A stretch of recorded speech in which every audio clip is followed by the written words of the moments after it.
Mitchell is in the studio right now with more on what law enforcement and prosecutors are doing to crack down on fentanyl. Ashlyn, fill us in.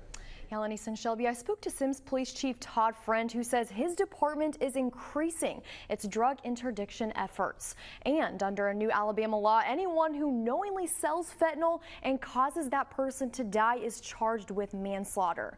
Now, the DA's office says Holly is the second person in our area to be charged under this new statute.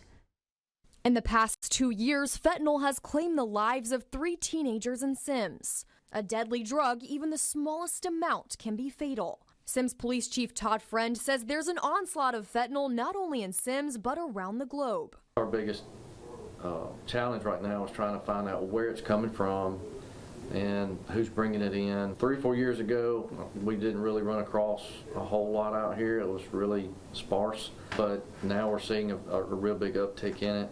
Chief Friend says most of the fentanyl officers find is laced with another narcotic. Virginia Guy with the Drug Education Council says that's what makes fentanyl so dangerous. The person will think that they're buying an Adderall pill or another type of opioid, and really they're getting a illegally manufactured pill that contains a lethal dose of fentanyl. Sims police have fentanyl testing kits and Narcan on standby. We're about to order more, because we're going through them like crazy. In the rise of fentanyl overdose deaths, Sims police are increasing drug interdiction. Drug interdiction is basically traffic enforcement on vehicles that are known to visit high crime and high drug areas. You obviously have to have a probable cause to stop a vehicle in order to detain someone for questioning. Sims is a younger town with a growing population. The Sims Police Department will celebrate its 2-year anniversary this month. They now have 20 officers with at least 4 patrolling the streets at all times. But with population growth comes an increase in crime. A recent fentanyl case was the death of 18-year-old Jace Ward in August. Police say Ward took pills laced with fentanyl. Braden Robert Hawley was arrested in connection to his death and charged with manslaughter under Alabama's new law.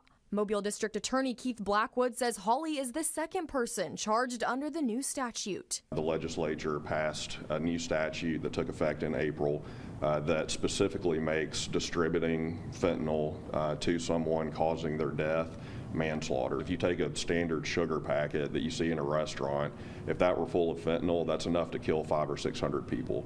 That is how deadly this drug is, and that's why it is important that we take this very seriously. Now, Hawley was in court this morning for a bond hearing, the judge setting his bond at $40,000, which is actually higher than the recommended bond range for manslaughter, which typically sits between $5,000 to $30,000. Hawley is not allowed to have contact with the victim's family under those bond conditions. His court date is set for October 8th. Reporting live in studio, Ashlyn Mitchell, Fox 10 News.